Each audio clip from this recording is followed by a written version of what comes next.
it made a different noise this time. Oh, it still says the same thing. This thing is being recorded. Fun. Anyways.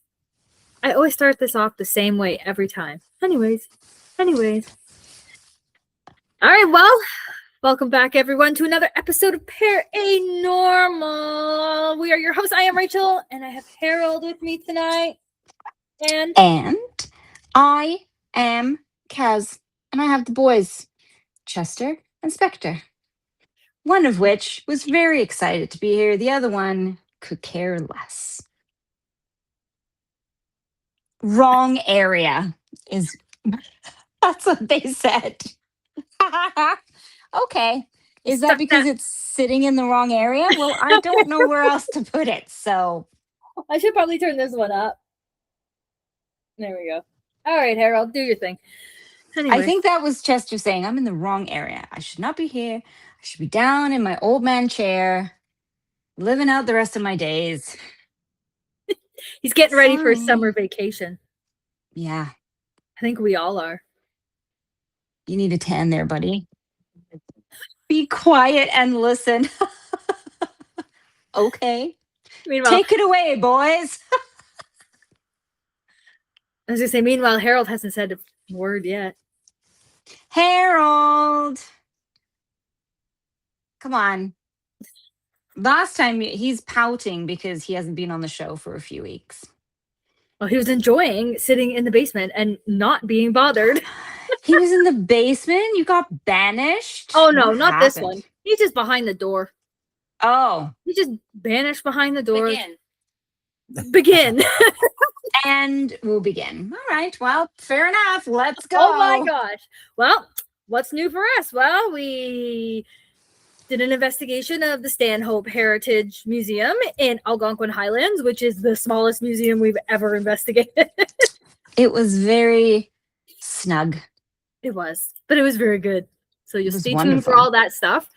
When this airs, we will be just getting ready to go on our trip to a new place. So you'll have to stay tuned for that. Because there will be a podcast episode on it when we get back from vacation. I was wondering if we were going live and doing one when we were there, but... Well, we will be, but it'll be on the Paranormal Seekers page. Kindness. Okay. Yes, I didn't know if we were doing an episode there. There's going to be too much going on. That's what I mean. I think we'll talk about it once we get back, because... Yeah. It's one thing for when we go to places like Wildwood, we kind of know what to expect, so we can sit there and chat about what's going on. But this is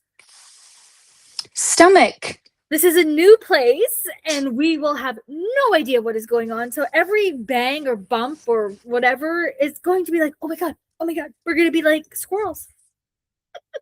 It's exciting. It is. And then we're on vacation. Like, we're just on vacation, so. Police. Wow. Police. You know what's so funny? I literally was about to say, I am pretty sure I can feel Ryan's apprehension already. And I feel like he's going to be so on edge the whole time we're there that a mouse could fart and he's going to implode. I don't know why. All day I felt Ryan's like...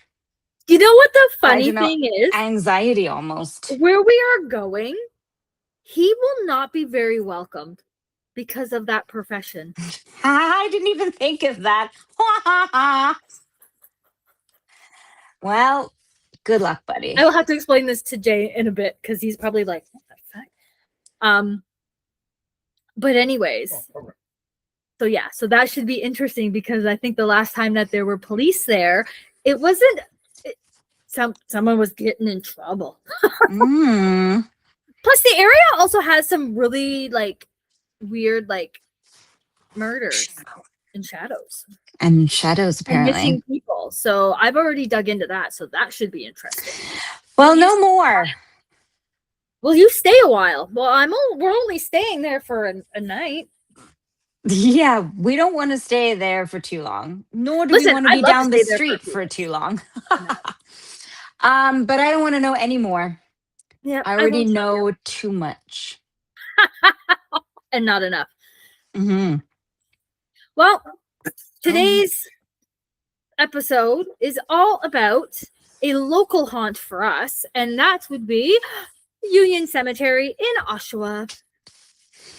Beautiful place. If you don't know where that is and you're from this area, well, you probably drive by it a lot. It is at the corner of Thornton and Highway 2 or King. Toys. In Oshawa, it's like the Oshawa-Whitby border, and it's a very big cemetery. And the front section is very old, and then the closer towards the back and stuff, and to the one side is much newer.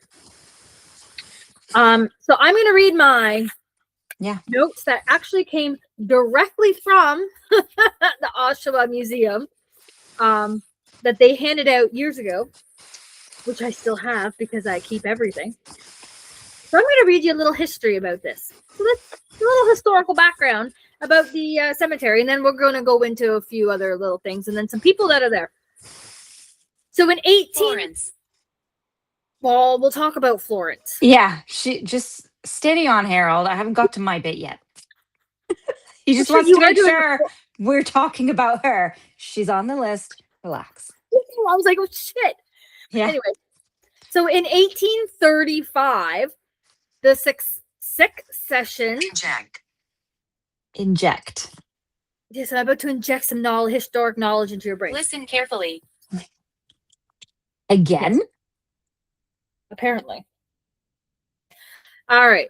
So in 1835, the Succession Church, headed by Dr. Robert Thornton, bought 19 acres of land from Robert and Euphemia Spears.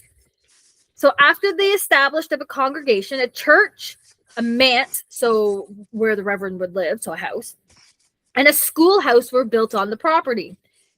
Thornton's brick chapel is believed to have been the first non-wooden public building built in Ontario County.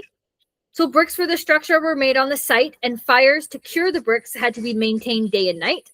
It took 2 years to complete the erection of the church, which then opened in 1837.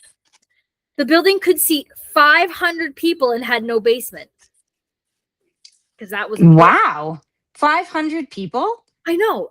In 1837. That's a lot. That's a big congregation. Yeah.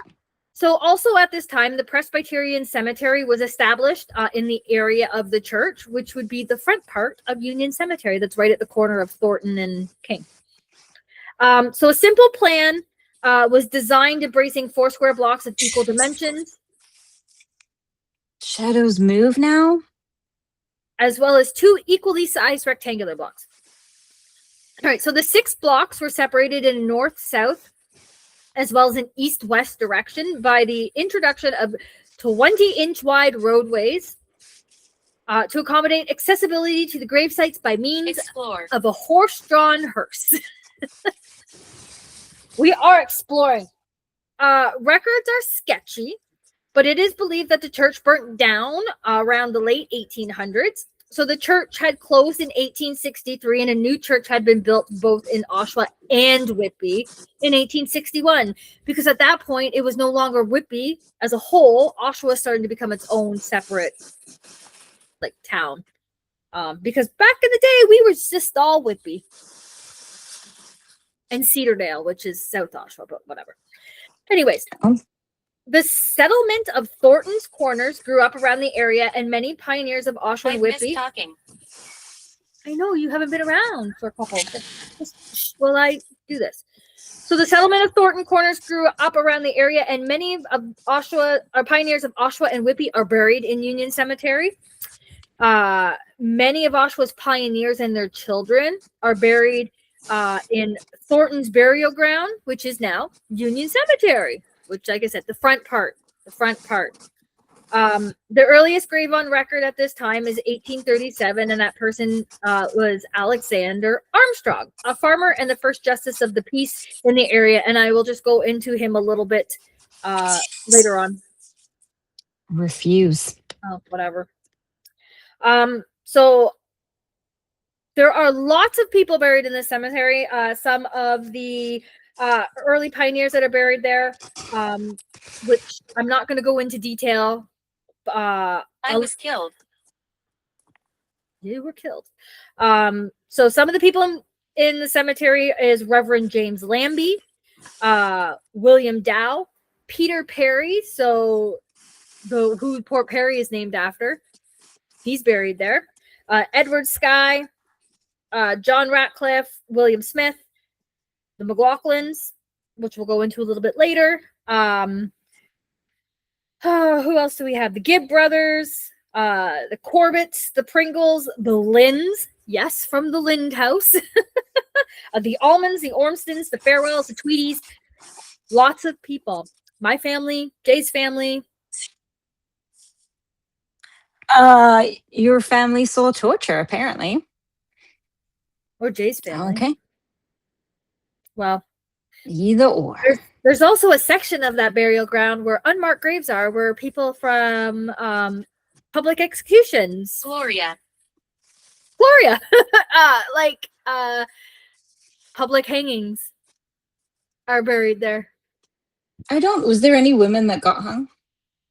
I don't think so. I just know at least one man is there. There's lots of murdered victims in there too. I'm not going to say who they are. Unfinished business. Well, yeah, they would have unfinished business. All right. So according to ancient burial customs, the dead are always buried with the head to the west, thus looking east, facing the rising sun. So in addition, the husband is placed on the right side of his wife as they face the minister of their marriage, so they should face their maker. You're misinterpreting me. I'm not misinterpreting shit. Anyways. So in approximately 1875, demand necessitated an extension to these burial grounds.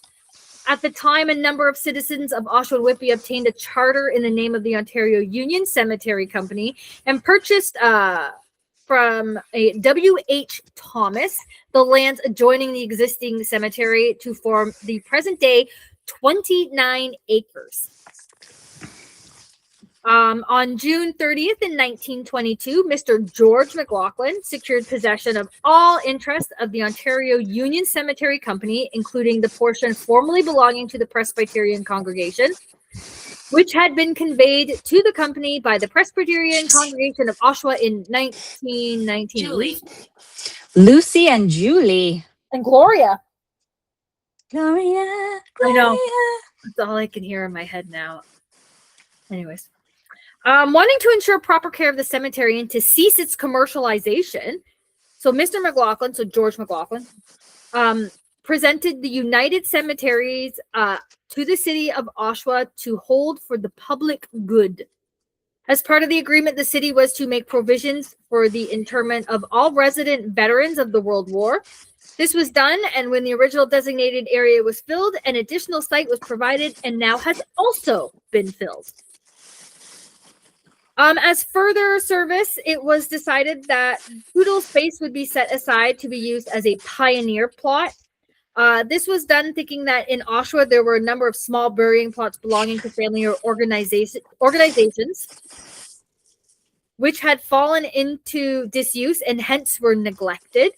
The idea being that markers from these areas, so other cemeteries, could be moved to the designated pioneer plot in Union Cemetery and hence receive perpetual care. Up to this time, no individuals or groups have ever taken advantage of this offer. Other than Edward. Well, we are talking about a cemetery.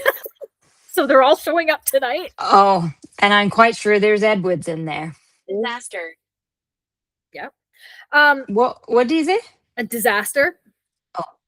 So at the time of the transfer, Oshawa City Council took immediate steps to provide for care and management of the cemetery by appointing a board of governors consisting of 4 resident citizens along with the mayor. In 1924, an agreement was made between the City of Oshawa and the Canada Mausoleums Limited of Toronto to build the Union Cemetery Mausoleum. So the building is an impressive structure built with Indiana cut stone and an ornate marble interior with hand-painted stained glass windows. So the interior contains 280 end crypts and 300 couch-type crypts. Many families prominent to Oshawa history have crypts in the mausoleum. So this includes the McLaughlins, the Stories, and the Rundles. So not only does he have his own, they have family in the big one for the McLaughlins.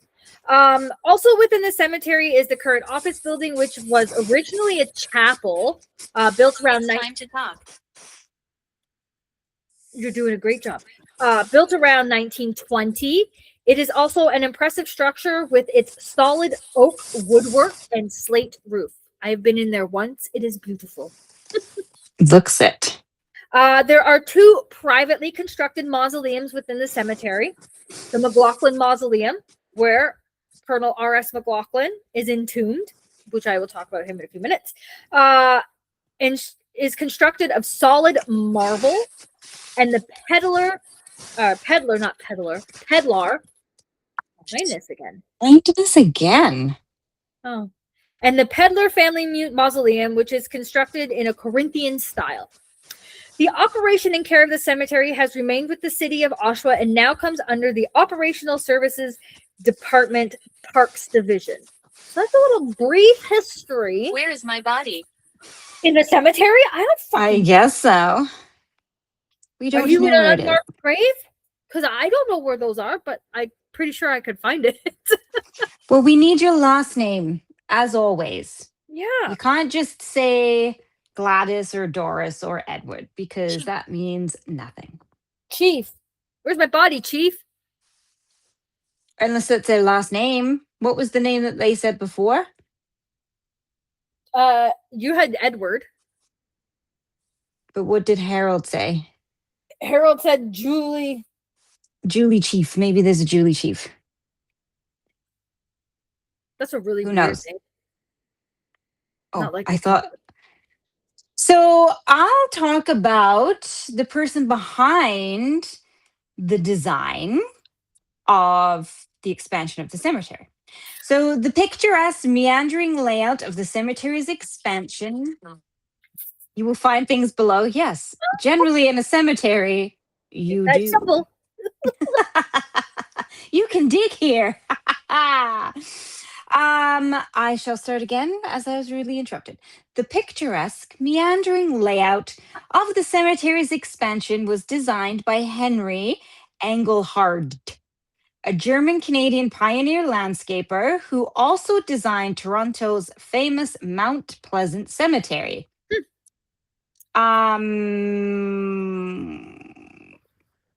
We should totally do an episode on Mount Pleasant because it's beautiful.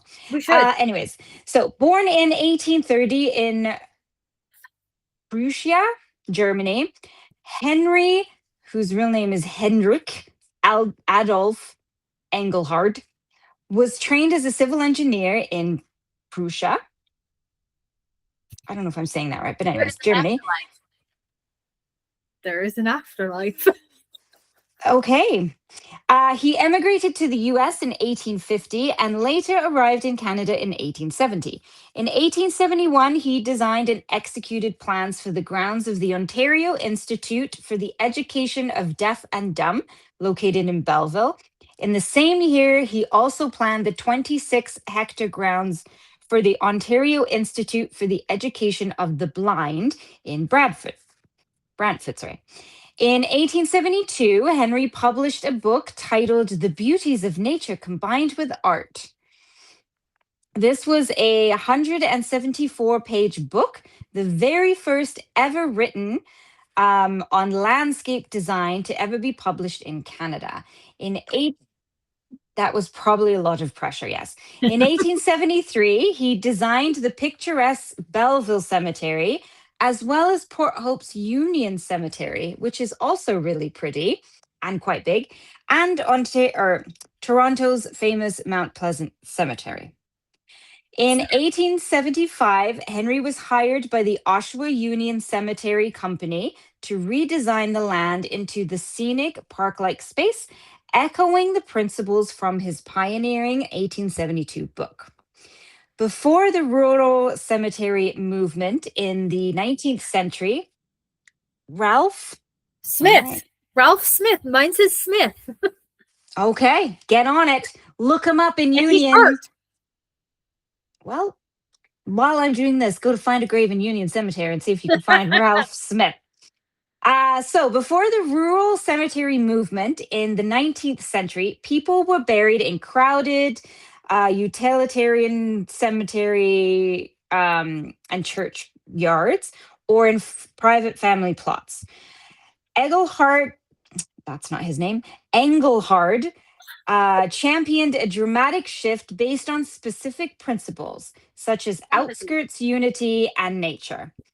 So the three principles he relied on was number one, he firmly believed burial ground should be removed from the hustle and bustle of active life and be on the outskirts of town, yet still accessible to visit. Number two, Henry argued that every town should have a central cemetery where people of all Christian denominations could be buried together peacefully, along with Patricia. Number three, he believed landscapes should harmonize with the existing topography. Instead of flattening grids, he utilized hills and dales, groves, and creeks. So the design of Oshawa Union Cemetery, 1875. When the Oshawa Union Cemetery Company hired Engelhard in 1875, the existing plot, abandonment, which was the old 1848 Presbyterian burial ground, was entirely inadequate for the growing community. Engelhard added 12 acres and completely reimagined the space. He designed curving, winding laneways and gravel footpaths that intentionally slowed people down, encouraging quiet reflection and park like ambience. Despite the natural look, Engelhard was an engineer. He laid out 12 distinct sections, lettered A to L, carefully separated by 6-foot pathways with precisely measured 8 by 12-foot family plots. He curated the planting of massive, diverse tree canopies to frame panoramic views. Good Lord! Boys. Shh. Wilson. All There's right. lots of Wilsons there. There's no Ralph Smith, so Oh. you guys should look for Smith Wealth. Okay, keep going. Maybe. He curated the planting of massive, diverse tree canopies to frame panoramic views, transforming the cemetery into a public park where Victorians would routinely go for weekend picnics, carriage rides, and strolls. Because, yeah, who doesn't go to them? They're beautiful. It annoys me when people are like, you can't go to a cemetery. It's beautiful. Go to them. That's why they're there. People used to picnic at them.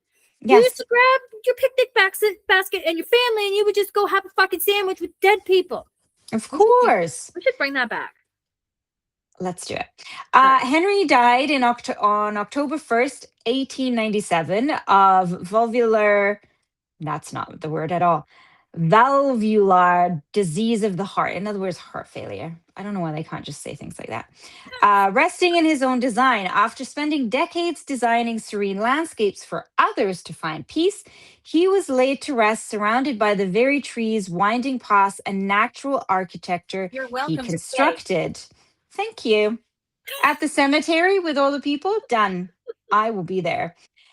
He rests in Mount Pleasant Cemetery alongside many of the early 19th century pioneers whose remains he personally oversaw being moved from the old crowded Toronto Potter's Field to his newly designed park. Oh, wait, Potter's Field? Mhm. Where was That's right. the train station now? So, as you mentioned, horse-drawn hearses were the standard for all funerals at Oshawa's Union Cemetery from its opening in 1874 until the early 1910s. They were used. Thank you. They were used on a daily routine basis for Victorian and Edwardian era processions. To ensure horse-drawn hearses wouldn't be spooked or blocked, strict 1875 cemetery regulations mandated that no vehicle could exceed 4 miles per hour, and drivers of funeral carriages had to remain in their seats during ceremonies. Almost every burial utilized a horse-drawn hearse, led by plumed horses and accompanied by carriages for mourners, which are beautiful. We did a whole thing about this. I love it. So the cemetery layout was originally built with 20-foot wide roadways specifically to accommodate the hearses. By 1875, the Ontario Union Cemetery Company mandated that vehicles not exceed 4 miles per hour on the grounds. Following the invention and local adaptation of the automobile, yes, crosses are buried there. That's Rachel's family. Well, my mom's side, so not that side. That side's buried in Picton. Oh. Following the invention and local adoption of the automobile, motorized hearses began appearing in the 1900s. By 1920s, motor coaches had completely overtaken horse-drawn options for funeral processions. Local undertakers and furniture makers in Oshawa, such as Luke and Brother, now Macintosh Anderson Kellum family home, Your nightmares. rolls off the tongue. What? He lives in our nightmares. Began Yeah, lives in someone's transitioning. They began transitioning from horse-drawn carriages to motorized vehicles in the early 1920s. So vehicles were then permitted on the designated roadways within Union Cemetery. However, under municipal bylaws, all motorized and non-motorized vehicles must stay on the paved roads and are strictly prohibited from driving on grassy areas or near the headstones. So that's just that's because it's demonic if you drive over someone's headstone, of course. Very true. Now they're just bouncing off of each other because they're back in the swing of things. Yeah. For one night only. And Chester's just like, just kill me. Just kill me right now. Sit in this fucking corner. Anyways. You want to go back downstairs, Chester? You have to walk, buddy, because I can't get up and take it right now. Julia, man, what is your last name? We don't know. You got to tell us. Here, we'll just go to refine search here, and I'm going to type in Julia. Maybe it's cross. I don't know. Or Smith, or Wilson, or There's whatever. 1,000 different. If I look up Smith, oh shit, there is a Julia Smith. That's the first one that pops up. Find my body. She was born on October 4th, which is my kid's birthday, 1836, and died October 24th, 1915. Oh, born and died in the same month. She just said, find my body. Well, she's married to John Adair. Interesting. That's the first one that popped up. Well, hi, Julia. Is that you? Did we find your body? Well, you're great. Oh, and then there's the Julia. Might be. Who was it? Said it might be. I said, is that you? Because I know the Hinkson. Well, there's 30 matches for Julia. Holy shittles. Huh. Cool. Oh my God, they just keep going. That's crazy. Anyways, okay. Well, please take care. Okay. Well, if I keep Thank looking, you. I'm gonna go crazy.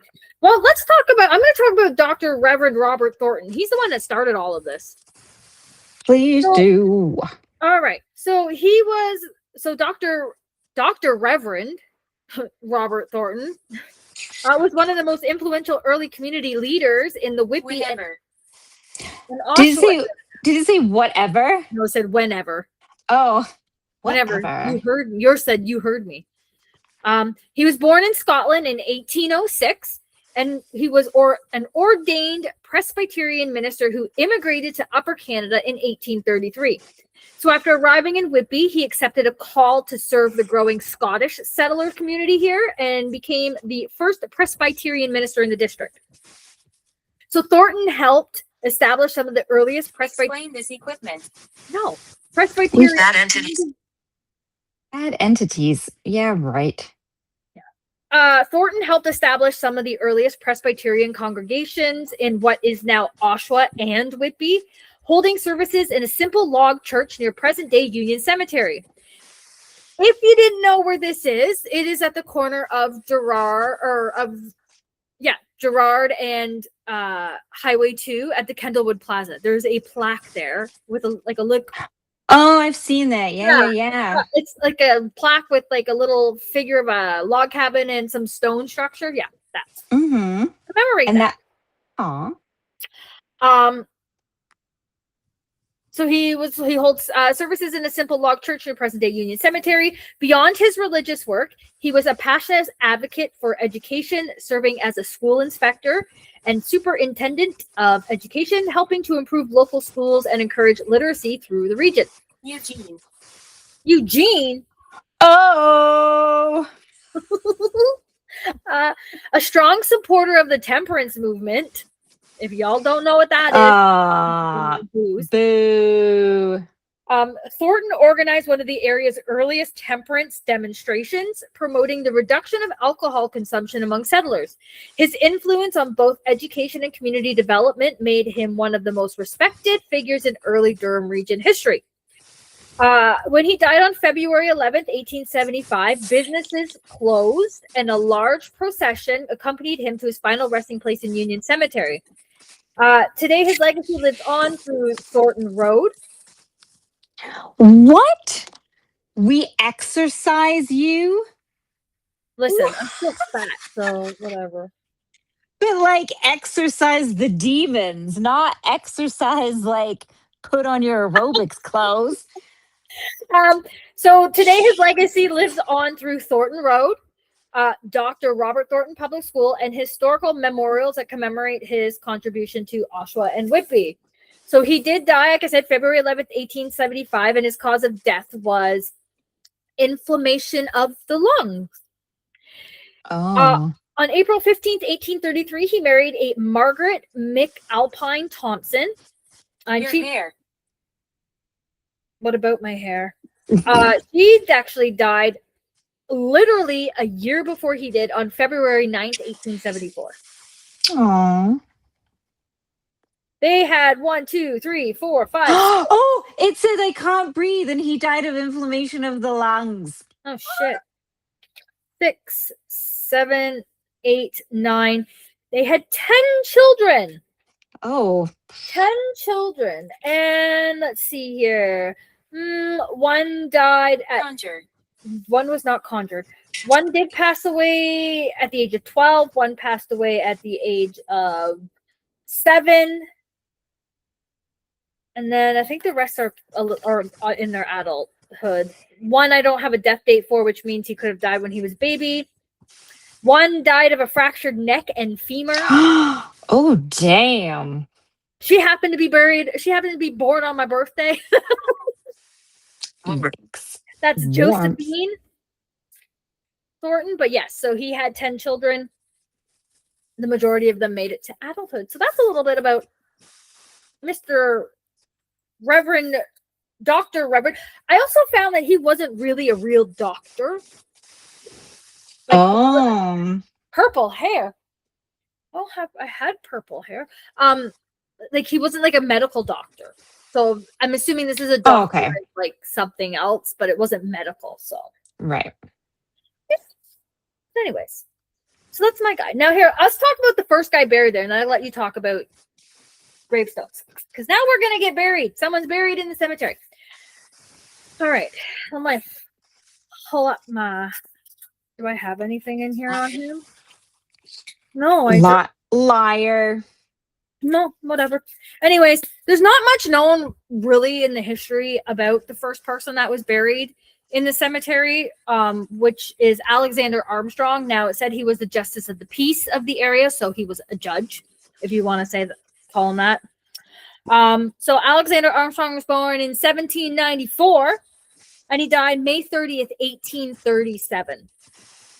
He was married to a woman by the name of Emily Ewing, or Ewing, depending, I don't know where she's from, so how to pronounce it, who was born around 1804, and she died on September 24th, 1884. Her cause of death was chronic bronchitis and hemiplegia. They had 5 children. From the looks of it, all of them pretty much survived into adulthood. But as far as history shows, his wife, when he passed away, she kind of moved on and moved out of the area. Oh, Yeah. damn. So that's all we really know about. My name is Mary. Hi, Okay. Mary. What's your last name, Mary? It watches from the dark. Okay. That's creepy. Yeah. But yeah, so that's pretty much Alexander. But yeah, so because he Are was the you first, doing? go ahead, talk about your cemetery, your headstone thingy that you were talking about. Oh, I was going to talk about 2 dead people in there. Yeah. Oh, yeah. Go. Okay. Look out for What? light. Look Look out out for for light. lights or life? Lights. Oh, I was like, look out for life. Okay, so I'm going to talk about 2 predominant people who are buried there. Apparently, he's dangerous. Dangerous. So, located inside the large communal Oshawa Union Cemetery mausoleum, your hair. What is up with our hair? What about my hair?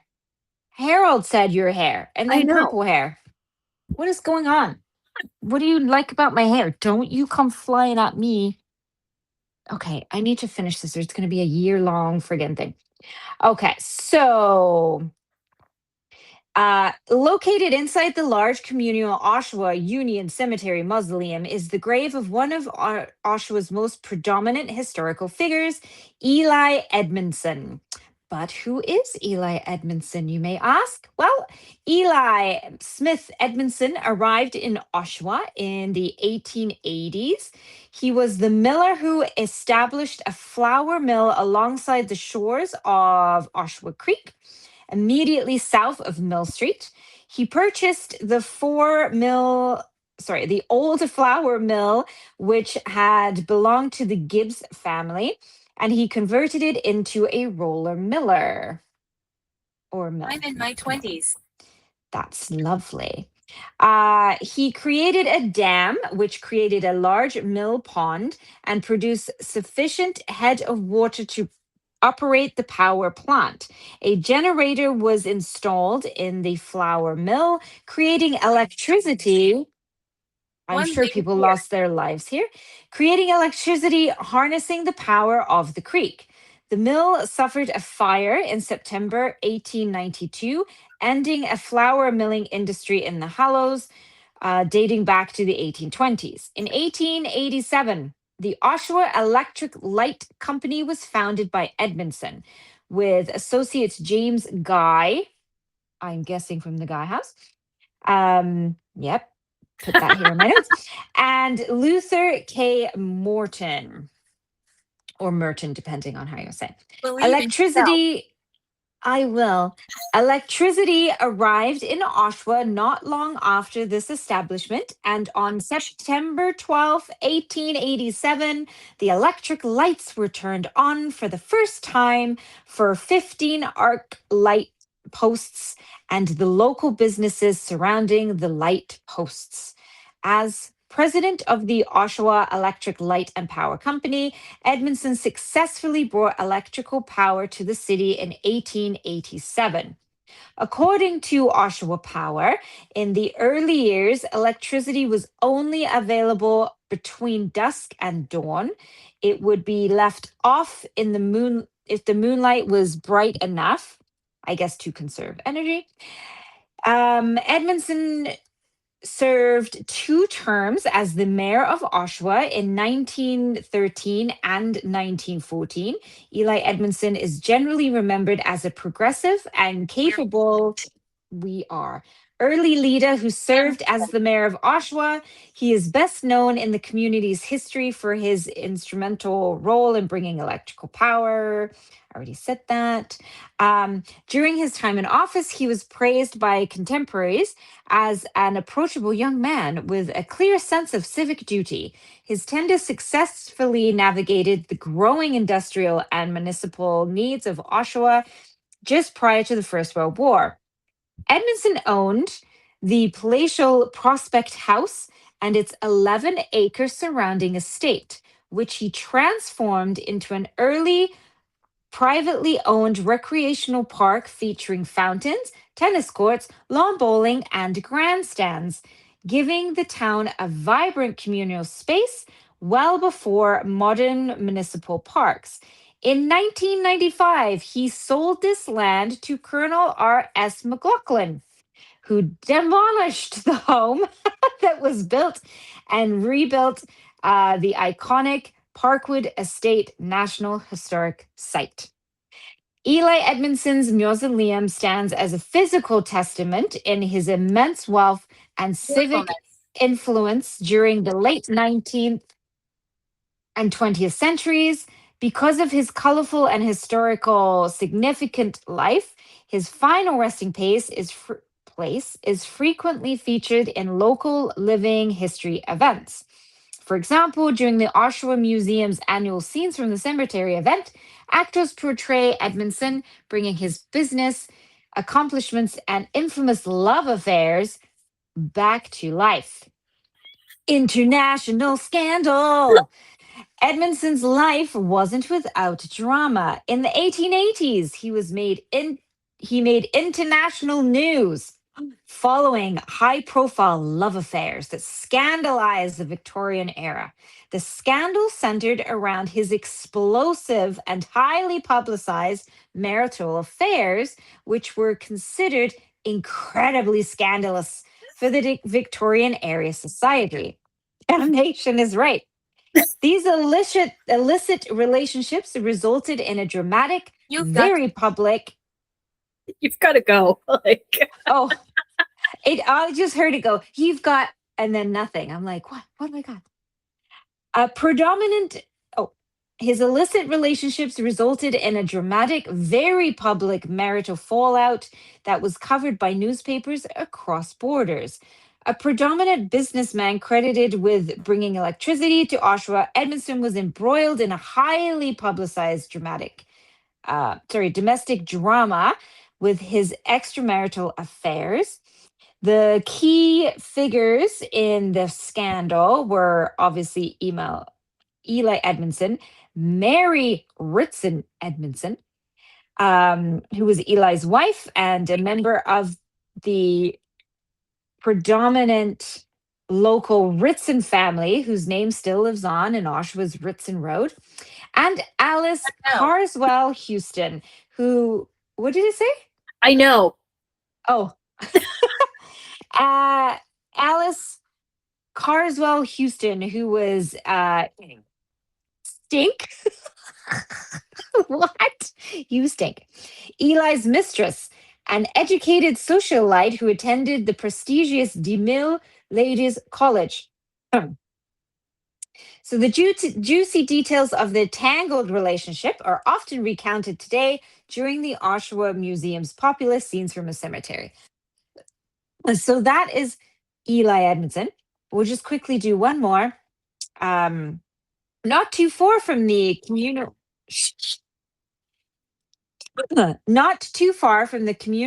mausoleum is the exquisite Pedlar family mausoleum. Within the walls of this popular Union Cemetery landmark is the final resting place of predominant Canadian artist Florence McGillivray. Born March 1st, 1864 in Pickering, Ontario, Florence was the 11th child of a family of 13 children.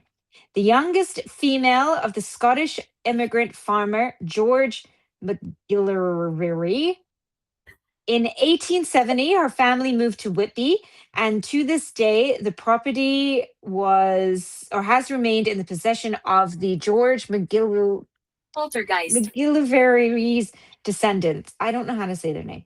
At an early age, Florence showed signs of being extremely artistic and attended the Central Ontario School of Arts. In 1890, Florence was renowned for painting on china dishes. From 1892 to 1905, she worked as an art teacher in Whitby at the Ontario Ladies College, which is now the Trafalgar Castle School. I am. She studied in Paris France in 1913, and in 1914, two of her paintings were purchased by the National Gallery of Canada in Ottawa. In 1914, she moved back to Canada due to the outbreak of World War One. In the 1920s, she lived in Ottawa, where she set up a studio on Frank Street. Her method of rendering forms is masked areas of color applied in places with the palette knife, and strong black lines around forms made her work stand out in Canada for her day. Famed artist Tom Thompson, we may have recalled him before, admired her work and said she is one of the best. Thanks, Tom. She was one of Canada's first ridicule. I'm not ridiculing. I was simply saying thanks. Wow, getting You got told. told off. I said thank you, Tom. Curse. What did, You said bitch. so she was one of the first. What? Sit and talk. Okay, I am. She was one of the first women artists to paint the landscape of Northern Ontario and Quebec, and she was part of a group of artists that linked the romantic realist view of the railway artists in 1880s to 1890s. Her headstone, a traditional upright family headstone monument, is located alongside other McGillivray in the old Presbyterian section. You were poor? I don't think you were poor. Not only do you have a beautiful headstone, you have an entire mausoleum. I was poor. But I was poor. I was a broke bitch. Anyways, there you go. Annie was poor. Annie, are you okay? Are you okay, Annie? This is turning into like a musical episode. And it's also 4.5 hours long. Well, my next person I'm going to talk about is William Henry Gibbs, or Gibb, depending. It really depends on what research you're looking at. They either add the S or they don't. But it's Gibb Street, so there's no S on it here in Oshawa. All right, so William Henry Gibb was born on November 29th, 1823. He was a manufacturer and political figure in Ontario, Canada. He represented Ontario North in the House of Commons of Canada as a conservative member from 1872 to 1874, and then again from 1876 to 1878. He was born in Terrebonne, Quebec, so Lower Canada at the time, the son of Thomas Gibbs and Caroline Tate, who had gone there from Devonshire, England, in 1819. He was educated in Montreal with his brother Thomas Nicholson. He built a grist mill in the south of Oshawa. Curtains burned. And the curtains burned. Damn. The two brothers built other mills and also operated a distillery and a tannery. By your side. Gibb was also president of the Oshawa Cabinet Company. He served on the town council for Oshawa, also serving as reeve and later mayor. He was also a deputy reeve for Whitby Township and warden for Ontario County. In 1845, he married a lady named Frances Colton. Gibb was defeated by Adam Gordon for the federal seat in 1874 and was re-elected in 1876 by election in a by-election held after the death of Gordon. After his defeat by George Weller in 1878, 1940s. he made two more unsuccessful bids for re-election in 1880 and 1882, and then he died in Toronto at the age of 78 on November 5th, 1902. His cause of death was angina pectoris. His wife died again the same year, June 17th, 1902. She died of a cerebral hemorrhage or stroke. And they had, 7 children, all who pretty much made it to adulthood except for 2. So 2 out of 7. Oh, wow. Yeah. So that He blamed me. okay. For what? What did they blame me for? Anyways. And then this one is a short one for me. Evelyn Bateman was born Evelyn May Paul in 1895. She was elected alderman in 1947, the first female alderman in Oshawa. Elegance. It was elegance. Evelyn, Wow. Evelyn married a Harold Bateman in 1916, and 2 years later gave birth to her first and only child, Junk. By 1922, Evelyn. What? Junk? Jack. Oh, I'm like, they named their kid Junk? Well, you never know. Wow. By 1922, Evelyn and Harold had drafted a separation agreement that would be finalized in 1927. During her time as alderman, she pioneered some drastic changes to civic administration and is fondly remembered as a pioneer of female politicians in Oshawa. Now, Evelyn did pass away in 1977. Her husband passed away in 1966, or her ex-husband, I should say, which is kind of unheard of at the time. So not only was she like the first female alderman in Oshawa, she literally divorced her husband, which again, at that time was like a big no-no. Anyways, her son, Jack, was born November 6, 1917. He died February 17th, 2014. And it's really interesting because Jack's listed occupation in 1931, I'm assuming. No, that would be, he would only be like, no. So eventually his listed occupation, which I found, was magician. He was a magician. Musician. He was a magician in the morgue. That means he disappeared. Yeah, apparently. Jeez. Oh man, I have two more people to talk about. Read them. Okay, so my next one will be Gordon Daniel Conant. He was born January 11th, 1885, and he was a Canadian lawyer, politician, and the 12th Premier of Ontario from 1942 to 1943. He was born in Cedardale, East Whitby Township, aka South Oshawa, and was a member of one of Oshawa's early European families. He was educated at the University of Toronto and Osgoode Hall Law School, and was called to the Ontario Bar in 1912. He practiced law in Oshawa. In 1913, he married Verna Smith, daughter of E.D. Smith. Yes, E.D. Smith, the jam maker. Together, they had 3 children. Outside politics, Conant served as president of Oshawa General Hospital, so Lake Ridge Health, Oshawa Chamber of Commerce, Rotary Club, and South Ontario Canadian Club. In 1933, he was made a King's Counsel. From 1943 to 1951, he was a master of the Supreme Court. Closely.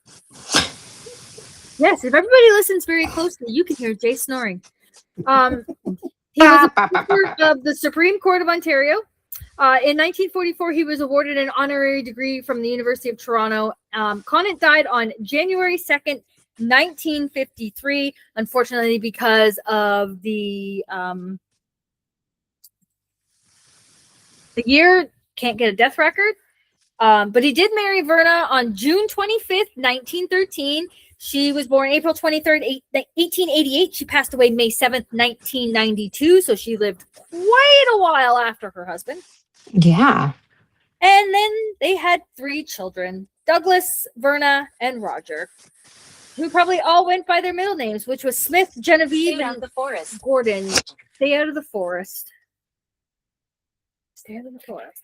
And last but not least, I have R.S. McLaughlin. The big one. Kind of talked about, but not really. So R.S. McLaughlin, so born Robert Samuel McLaughlin, he was one of Oshawa's most influential citizens and a pioneer of Canada's automotive industry. The son of carriage manufacturer Robert McLaughlin, Sam transformed the family business from building horse-drawn carriages into manufacturing automobiles, helping to shape Oshawa into Canada's automotive capital. In 1907, McLaughlin partnered with Buick to produce the first McLaughlin automobiles Apparition. in Canada. His success eventually led to the creation of General Motors of Canada. Yes, everyone, GM. And that was in 1918. There he served as the company's founding president. Under his leadership, Oshawa became a major center for automobile manufacturing and economic growth. Beyond business, McLaughlin was known for his philanthropy and commitment to the community. In 1915, he purchased the former Prospect Park and built Parkwood Estate, a magnificent, the dog's going to fall off the bed here, a magnificent 55-room, Artie, you are too big, knock everything, 55-room mansion that became one of Canada's grandest estates. He supported hospitals, educations, parks, and numerous local organizations, leaving a lasting impact on Oshawa. For those of you that don't know, the Parkwood Estate is quite the landmark. Movies are filmed there. I guess the most famous ones would be Billy Madison with Adam Sandler. And X-Men was filmed there, and a whole bunch of other ones. So, but anyways, when R.S. McLaughlin passed away in 1972 at the age of 100, thank you. He left behind a legacy that continues to shape the city today. His name lives on through the Parkwood Estate, General Motors of Canada, and countless community projects that benefited from his generosity and his vision. So, R.S. McLaughlin was born on September 8th, 1871. He died January 6th, 1972. So, yeah, he was in his 101 year. Like, man, he lived. Mm-hmm. He married Adelaide Louisa Mowbray on February 2nd, 1898. And she was born February 9th, 1875, and she died January 9th, 1958. They had no sons, but they had 5 daughters.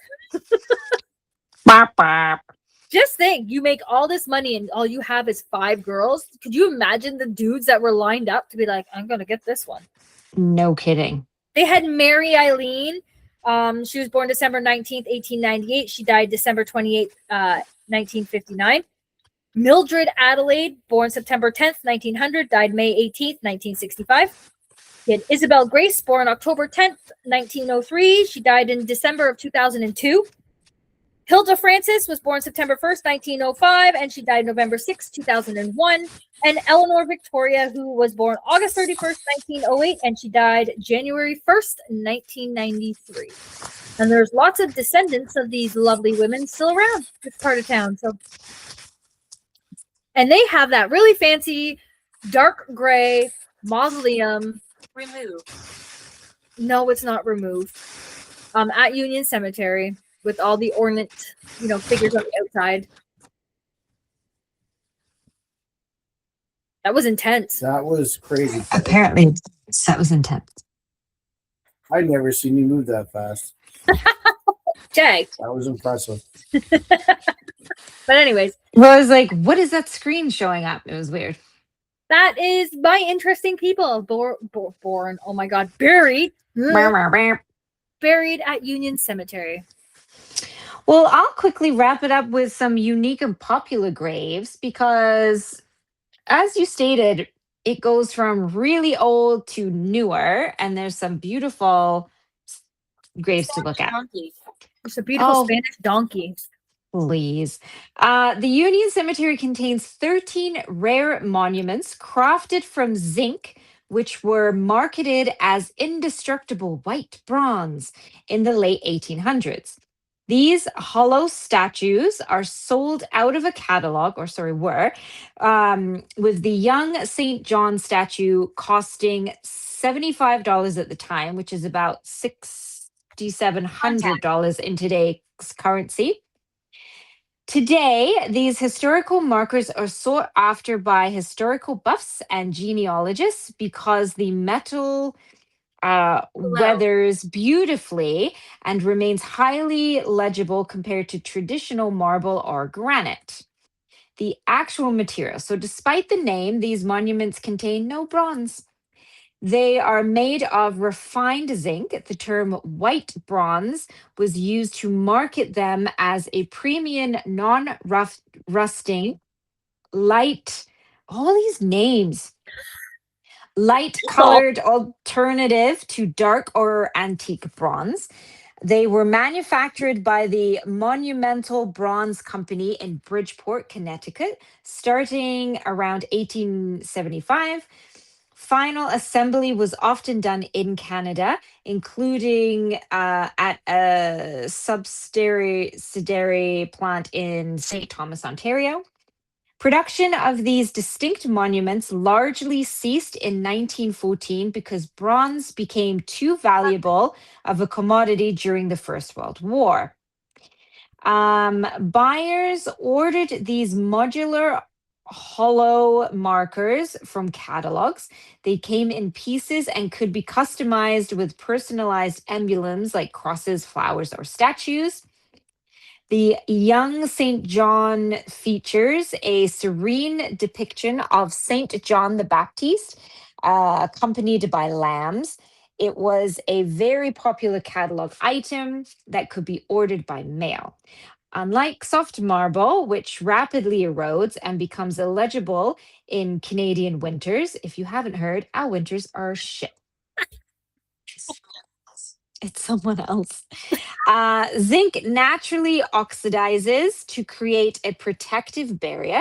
This has allowed the inscriptions to remain crisp and easily readable over a century later.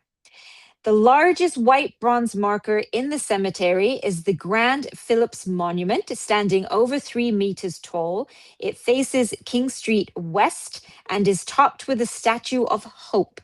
Another notable example is the Beath Monument at Section A. If you're standing behind me, you're in the wall, or you're really thin, or you're the ghost. The ghost pillow. So another notable example is the Beath Monument in Section A, which features a maker's mark from the White Bronze Company in St. Thomas, Ontario. If you are looking to purchase a plot in the Union Cemetery, it is the only active open cemetery remaining in Oshawa. You can buy designed plots for traditional burials or cremations, including some designed for upright burials. Upright burials? Let's see. So, aside from the white bronze headstones, other unique graves include the Union Cemetery in Oshawa. I already read this. Oh, some distinct early log style monuments and elaborate fraternal and Victorian symbols. So the rustic headstones, early log style monuments. The rustic headstones were carved to look like wooden tree logs, symbolizing a life cut short or a connection to the forest. Tree headstones scattered across the cemetery are unique tree stone headstones representing members of the woodsmen of the world. These highly detailed markers resemble severed tree trunks or logs and often bear tools of the trade. Faux stone columns and drapery. You will find in intricate faux stone columns topped with urns and carved drapery, a Skulls? classic Victorian and Greek. Oh You'll my find God. skulls and his heart. Yes, probably. A classic Victorian and Greek revival motif. What else is there? So Victorian iconography. That's right. The stones are rich in Victorian era symbols. You can spot pointed hands indicating the direction of the soul, and carved lambs, which usually on a grave indicate infants and children and innocence. And we've mentioned the McLaughlin Mausoleum, the Communion Mausoleum, the Pedler Family Museum, museum, mausoleum. Could be. This one founded the largest sheet metal roofing and manufacturing empire. So there we go. Cool. You know, Heaven. it's heaven. Is it? I don't know. You know, Crash.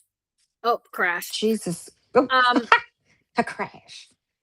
Those bronze markers are hollow, and there is Mhm. stories behind it that during bootlegging and prohibition and stuff like that, that you unscrew them, and that's where you put your liquor, and that's where you. Mhm.